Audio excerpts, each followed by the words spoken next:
साथियों, आज हम लोग बनाने वाले हैं अष्टम वर्ग का 19वां अध्याय का प्रश्न उत्तर, जिसका शीर्षक दिया गया है कन्याकुमारीतः पत्रम। तो आइए इसके पहले प्रश्न को देखते हैं। पहला नंबर में है संस्कृत में उत्तर दें। देखते हैं पहला प्रश्न क्या नंबर में है। वसुंधरा एतत् पत्रम कुतः लिखति, यानी वसुंधरा इस पत्र को कहाँ से लिख रही है। तो जवाब होगा वसुंधरा एतत् पत्रम कन्याकुमारीतः लिखति। वसुंधरा यह पत्र कन्याकुमारी से लिख रही है। ख नंबर है भारतस्य पूर्वस्यां दिशि कः सागरः अस्ति, यानी भारत के पूर्व दिशा में कौन सा सागर है। तो इसका जवाब हो जाएगा भारतस्य पूर्वस्यां दिशि बंगोपसागरः अस्ति। भारत के पूर्व दिशा में बंगाल की खाड़ी है। ग नंबर है प्रख्यातः राष्ट्रभक्तः युवा सन्यासी कः आसीत्, मतलब विश्व विख्यात प्रख्यात और युवा सन्यासी जो कि देशभक्त भी थे, वे कौन थे। तो इसका जवाब हो जाएगा प्रख्यातः राष्ट्रभक्तः युवा सन्यासी विवेकानंद आसीत्। विवेकानंद है जो विश्व विख्यात राष्ट्रभक्त और युवा सन्यासी थे। घ नंबर है विवेकानंद मातृभूमि सेवाय किम संकल्पितवान, यानी विवेकानंद ने मातृभूमि की सेवा के लिए क्या संकल्प लिया था। तो इसका जवाब हो जाएगा विवेकानंद मातृभूमि सेवाय आत्मानं समर्पयितुम संकल्पितवान, यानी विवेकानंद ने मातृभूमि की सेवा के लिए अपने आप को ही समर्पित करने का संकल्प लिया था। साथियों, अगर इसके शब्द आपको दिखाई अच्छे से नहीं पड़ रहे हों तो इसे फुल स्क्रीन करके आप देखें तो आपको सारे शब्द स्पष्ट रूप से दिखाई देंगे। अंक नंबर का प्रश्न है अपरस्मिन् शिलाखंडे कस्य तमिल कवेः प्रतिमा अस्ति, यानी दूसरे शिलाखंड पर किन तमिल कवि का प्रतिमा है, मूर्ति है।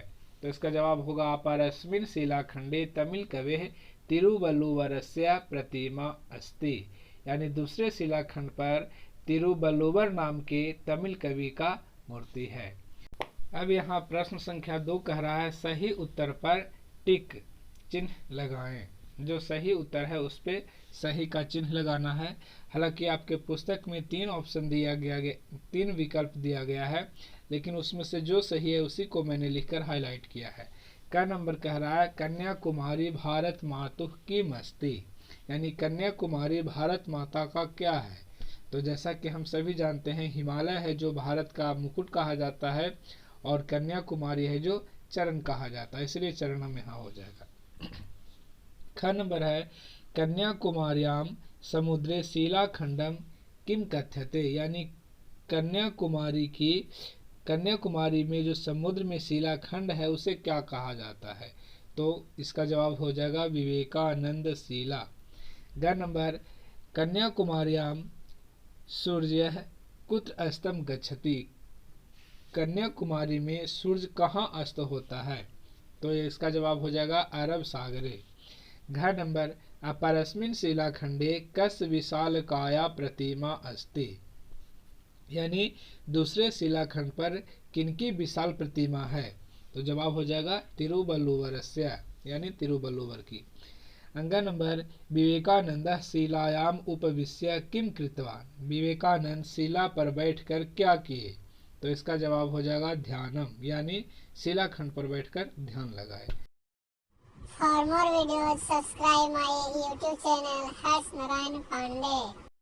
अब यहाँ प्रश्न संख्या 3 में कह रहा है असंबद्ध शब्दों को पहचाने और असंबद्धता का कारण बताएं, यानी यहाँ जो 4 ऑप्शन दिया गया है उसमें से एक है जो 3 से हट करके है, तो उसी को पहचानना है और उसका कारण भी बताना है कि यह क्यों सबसे अलग है। तो देखिए क नंबर में है कदा कुत्र तदा यदा। तो इसमें कुत्र है जो आपका जवाब है उसे मैंने हाईलाइट किया है और उसका कारण भी उस लाइन में लिखा है। कुत्र है जो स्थानवाचक है, लेकिन जो भी बाकी 3 बचे हैं वे सभी शेष कालवाचक है, यानी समय को बताता है, जबकि कुत्र है जो स्थान को बताता है। इसी प्रकार से ख नंबर पठती हंसती पाठयती और चलती, लेकिन इसमें पाठयती है जो प्रेरणार्थक क्रिया है, इसलिए यह आपका जवाब होगा। बाकी सब है जो सामान्य क्रिया। ग है चरणम, मंदिरम, समुद्र और स्थलम। तो इसमें जो समुद्र है वो पुल्लिंग है, बाकी के 3 जो बचे हैं वो नपुंसक। घ नंबर है गतवान, हसितवान, दृष्टवान और धनवान। तो इसमें आपका जवाब धनवान होगा, क्योंकि यह है जो विशेषण है और बाकी सभी क्रियाएं हैं। अंग नंबर स्नात्वा, जित्वा, आगंतुम और दृष्टवा। इसमें आपका जवाब आगंतुम हो जाएगा, क्योंकि इसमें ही सिर्फ तुमुन प्रत्यय लगा हुआ है, जबकि शेष सभी में कत्वा प्रत्यय का प्रयोग किया गया है। आगे है प्रश्न संख्या 4 में कह रहा है निर्देशानुसार उचित शब्दों से रिक्त स्थानों की पूर्ति करें। जो भी शब्द दिया गया है उसे जोड़ करके खाली जगहों को भरना है। तो क नंबर मम मित्रेण अनेकानि पुस्तकानि। तो क्री जोड़तव्य है, इससे हो जाता है क्रेतव्यानि। ख नंबर सर्वः गुरुजनः सेवनीयम। यहाँ सेव जोड़ अनियर बराबर सेवनीयम हो जाएगा। ग नंबर है अस्माभिः कक्षायाम न हसितव्यम। हस जोड़तव्य बराबर हसितव्यम आपका जवाब हो जाएगा।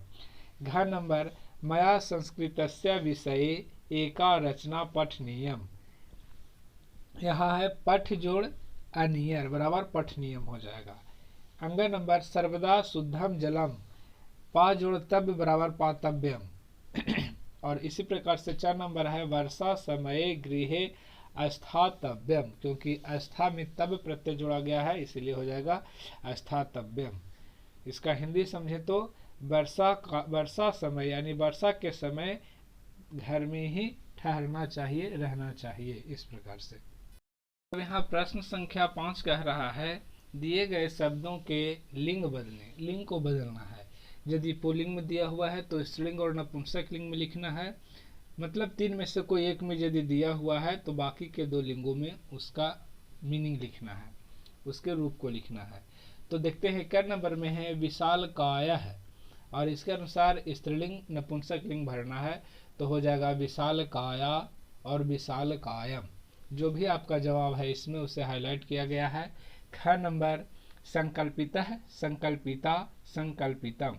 ग नंबर पूजनीयः, पूजनीया, पूजनीयम। घ नंबर में हो जाएगा लिखितः का लिखितः और लिखितानि। अंग नंबर कर्तव्यः, कर्तव्यः, कर्तव्यानि, क्योंकि कुछ कुछ ऐसे होते हैं जिसमें स्त्रीलिंग और पुल्लिंग दोनों में एक जैसा होता है। जैसे लता को ले लेते हैं तो लता, लते, लता, और फिर द्वितीय में भी होता है लताम, लते, लता, इस तरह से। 4 नंबर में द्रष्टव्य है, द्रष्टव्या, द्रष्टव्यम। अब है प्रश्न संख्या 6। यहाँ कह रहा है किसी यात्रा का वर्णन करते हुए अपने मित्र को संस्कृत में पत्र लिखें।